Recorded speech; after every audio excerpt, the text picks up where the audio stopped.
رزقا قالوا هذا الذي رزقنا من قبل وأتوا به متشابها ولهم فيها أزواج مطهرة وهم فيها خالدون۔ یہ جنت سے متعلق کہ اللہ تبارک و تعالیٰ فرماتے ہیں کہ دیکھو میرے بہن بھائیو، میرے عزیزو، میرے بچوں بچیوں، دنیا آئیڈیل ہوم نہیں، دنیا آئیڈیل لائف نہیں، یہ پیپر ہو رہا ہے سب کا، کسی نہ کسی شکل میں ہم سب اللہ کو امتحان دے رہے ہیں، اور پھر ایک دن یہ پیپر چھن جائے گا۔ جیسے امتحان دیتے ہیں تو 3 گھنٹے کا ٹائم ہوتا ہے، تو جو ہی وہ ٹن ہوتا ہے تو پیپر چھین لیا جاتا ہے۔ ہماری ٹن ہے موت، موت کے ساتھ ہی ہم سے یہ زندگی کا پیپر چھین لیا جائے گا۔ جو اس پہ لکھا ہے وہ اللہ کہے گا اقرأ کتابک کفیٰ بنفسک الیوم علیک حسیبا، میرا بندہ یہ پڑھ لے پیپر اپنا، یہ سب کچھ تیرا اپنا کیا ہوا ہے اور تیرا اللہ حساب کرنا بہت جانتا ہے۔ کچھ خوش قسمت ہوں گے جن کے پیپر اچھے ہوں گے وہ جنت میں جائیں گے، کچھ بدقسمت ہوں گے جن کے پیپر برے ہوں گے وہ جہنم میں جائیں گے۔ لوگ کہتے ہیں اپنی مرضی کی زندگی گزارو اور مزے کرو، اللہ کی قسم اپنی مرضی کی یہاں کوئی بھی زندگی نہیں گزار سکتا، چاہے وہ سلیمان علیہ السلام کی حکومت کا مالک ہو، قارون کے خزانے ہوں۔ یہ دنیا کا ڈیزائن ہی ایسا ہے کہ اپنی مرضی ٹوٹتی رہے گی، ٹوٹتی رہے گی، ٹوٹتی رہے گی۔ یزید بن عبد الملک 3 بر اعظم پہ حکمران تھا، عبد الملک کا بیٹا، اس کے بعد ولید آیا اور اس کے بعد سلیمان آیا، پھر حضرت عمر بن عبدالعزیز رضی اللہ عنہ آئے، پھر عبد الملک کا بیٹا یزید آیا۔ تو وہ ایک دن کہنے لگا کون کہتا ہے کہ بادشاہوں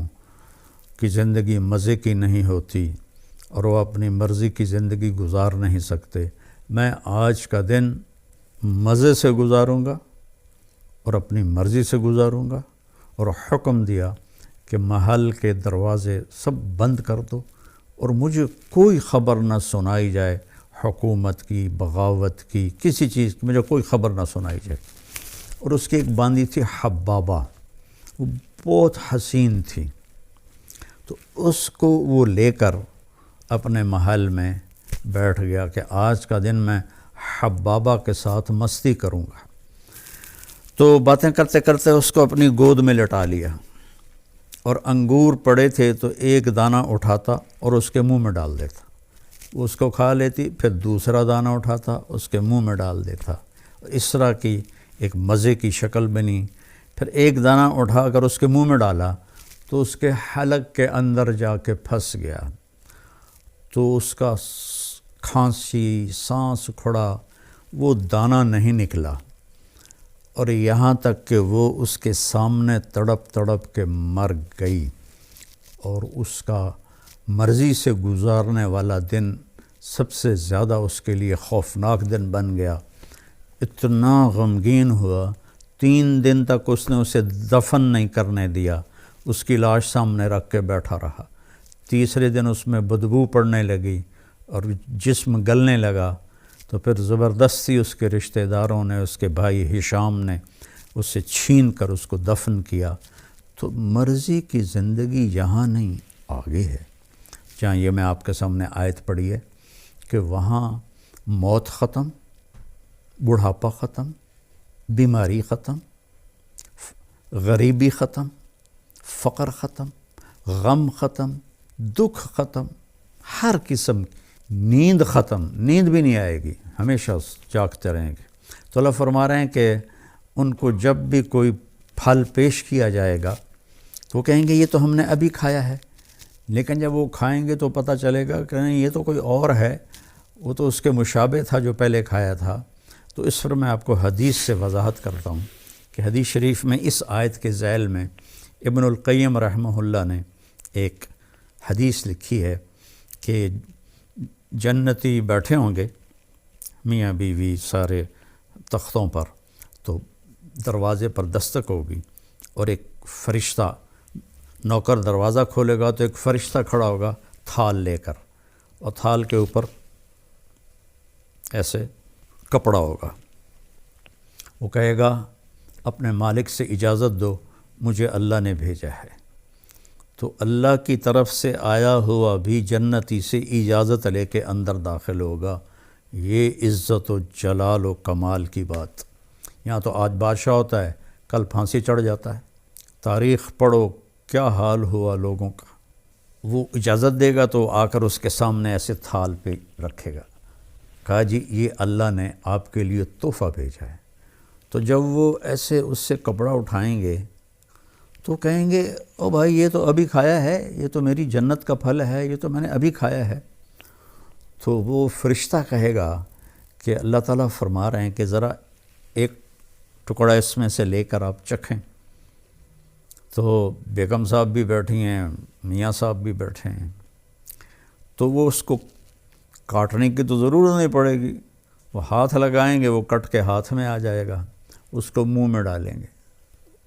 بیگم نے بھی ڈالا، خامن نے بھی ڈالا۔ تو اگر میرے نبی نے فرمایا اس کی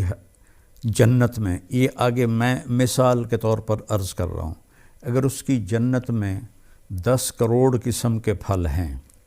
ویسے تو کروڑوں شروڑوں کی وہاں کوئی گنتی نہیں ہے، لامحدود ہے، مثال دے رہا ہوں، اگر اس کی جنت میں 10 کروڑ قسم کے پھل ہیں،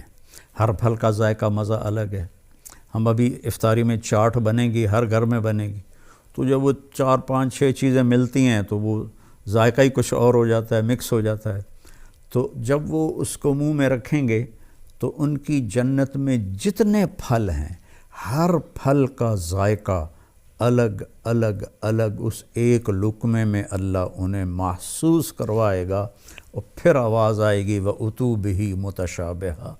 میرے بندے یہ اس کے مشابہ تھا، یہ وہ نہیں تھا جو تم کہہ رہے تھے۔ اور پھر مزے کی بات اس سے اگلی کہ دنیا کی سب سے بڑی نعمت عورت ہے مادی نعمتوں میں، اور عورت کے لیے سب سے بڑی نعمت مرد ہے مادی نعمتوں میں۔ تو یہاں ہم سب پیشاب پخانے میں بھرے ہوئے ہیں، ہر ایک کے ساتھ پیشاب بھی لگا ہوا ہے، پخانہ بھی لگا ہوا ہے، بیماری بھی لگی ہوئی ہے، موت بھی لگی ہوئی ہے، بڑھاپا بھی لگا ہوا ہے۔ تو وَلَهُمْ فِيهَا أَزْوَاجٌ مُطَهَّرَةٌ، تمہاری بیویاں ہوں گی پاکیزہ، نہ وہاں کوئی حمل ہوگا اور نہ وہاں کوئی ولادت ہوگی، اور نہ بڑھاپا آئے گا، نہ رنگ بدلے گا، نہ روپ بدلے گا، نہ جوانی ڈھلے گی، نہ غم سے پریشانی آئے گی، نہ ڈپریشن ہوگا، نہ انزائٹی ہوگی، خوشیاں ہی خوشیاں، پاکیزہ، خوشبودار۔ اللہ تعالیٰ جنت کی عورت، دنیا کی عورت کو جنت کی عورت سے 70,000 گنا زیادہ خوبصورت بنائے گا جنت میں۔ اور جنت کی حور کا حسن بتا دوں کہ یہ دیکھیں، یہ میری یہ انگلی کا یہ اس کو فنگر ٹپ کہتے ہیں، فنگر ٹپ، اور عربی میں اس کو بنان کہتے ہیں، اردو میں پورا کہتے ہیں، کہ جنت کی حور کا یہ پورا اس طرح سورج کو دکھا دیا جائے، جیسے لائٹ میرے سامنے ہے، اس طرح دکھا دیا جائے تو سورج اس کی انگلی کے پورے کے نور کے سامنے غائب ہو جائے گا، جیسے سورج کے سامنے ستارے غائب ہو جاتے ہیں۔ تو ایمان والی عورت کا حسن کیسا ہوگا، جو کبھی ڈھلتا ہی نہیں، کبھی ڈھلے گا نہیں، کبھی خواہشیں نہیں مٹیں گی، اب تو یار بوڑھے ہو گئے، اب تو کچھ ہوتا نہیں۔ تو ایک جگہ میں بیٹھا تھا، کافی پرانی بات ہے، تو ایک صاحب کے سامنے قورمہ آیا، وہ بوڑھے ضعیف تھے، تو میں پاس بیٹھا تھا، میں اس وقت کوئی 34-35 سال کا تھا، تو انہوں نے قورمہ اپنے سامنے سے ہٹا کرنا میرے سامنے رکھ دیا اور کہنے لگے لو بھائی کھاؤ، ہمارے تو کھانے کے دن بھی گئے اور نہانے کے دن بھی گئے۔ تو وہاں ایسا کبھی نہیں ہوگا، کبھی نہیں ہو، اور ویسے نہانے کی ضرورت بھی نہیں پڑے گی۔ تو وَهُمْ فِيهَا خَالِدُونَ، سب سے بڑی دولت، ہمیشہ ہمیشہ ہمیشہ ہمیشہ۔ کبھی کبھی میں سوچتا ہوں نا کہ نو اینڈ، کوئی انتہا نہیں، یہ کھوپڑی میری ایسے ایسے ہلنے لگتی ہے، چونکہ ہمارا دماغ تو لمیٹڈ سوچتا ہے، کھلا نہیں سوچ سکتا ہے۔ ہم فیہا خالدون، کروڑوں سال کے بعد بھی وقت آف ہو جائے گا، وقت کا سوئچ آف ہو جائے گا، جیسے معراج پر جاتے ہوئے اللہ نے پوری دنیا میں ٹائم سوئچ آف کر دیا تو آپ 7 آسمان، جنت، دوزخ، عرش، فرش، لوح و قلم، کرسی اور اللہ تک کا دیدار کر کے آئے اور واپس آئے تو بستر ویسے ہی گرم تھا، تو اللہ تعالیٰ وہاں وقت کو آف کر دے گا۔ تو یہ 2 پہلے پارے سے میں نے آیات چنی تھیں آپ کی خدمت میں پیش کرنے کے لیے۔ میرے نبی نے فرمایا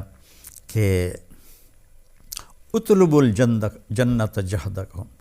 جنت کمانے کے لیے پوری جان لگا دے، وَاہْرَبُوا مِنَ النَّارِ جَہْدَكُمْ، اور جہنم سے بچنے کے لیے پوری جان لگا دے۔ دنیا کے لیے نہیں کہا کہ پوری جان لگا دے، کہ جنت کے لیے کہا پوری جان لگا دے۔ اللہ تعالیٰ نے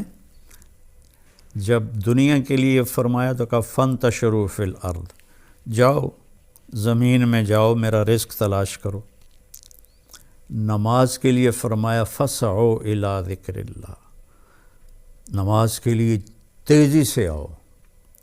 تیزی سے آؤ، بھاگ کے آؤ نماز کے لیے۔ جنت کے لیے فرمایا سارعوا إِلَىٰ مَغْفِرَةٍ مِّن رَبِّكُمْ وَجَنَّةٍ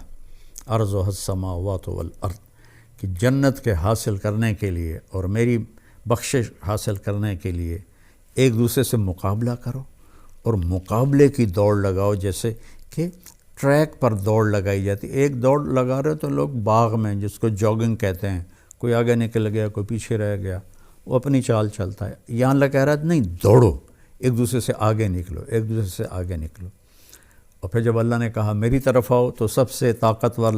استعمال کیا فَفِرُّوا إِلَى اللَّهِ، سرپٹ بھاگو،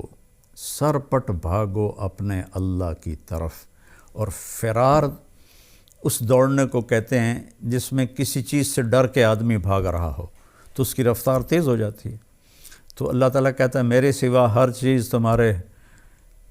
لیے مصیبت ہی ہے، ان سب سے جان چھڑا کے بھاگو اللہ کی طرف۔